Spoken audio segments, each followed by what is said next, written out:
Good day mga kabakyard. So ayun mga kabakyard, hastang lipa sa siki mga kabakyard.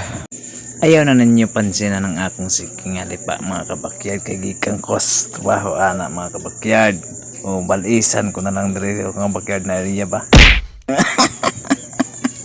Flex ko lang mga kabakyard yung aking mga inahin na ibibreed ngayon.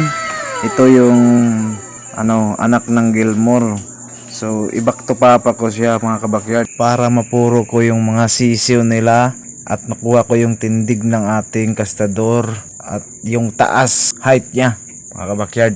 Inbred, kumbaga inbred kung tawagin mga kabakyard. So ayun mga kabakyard, ito naman yung isa nating pallets mga kabakyard. I-breed din natin to. Hats grito mga kabakyard. Galing to sa kasama ko sa trabaho. One time use pa to mga kabakyard. Yung unang hats niya mga kabakyard, 4 lang yung na-hats niya. I-breed natin ulit mga kabakyard kasi hindi ako nakontento sa mga pasisiw niya. Yun lang po mga kabakyard. Salamat po sa panonood. God bless you po.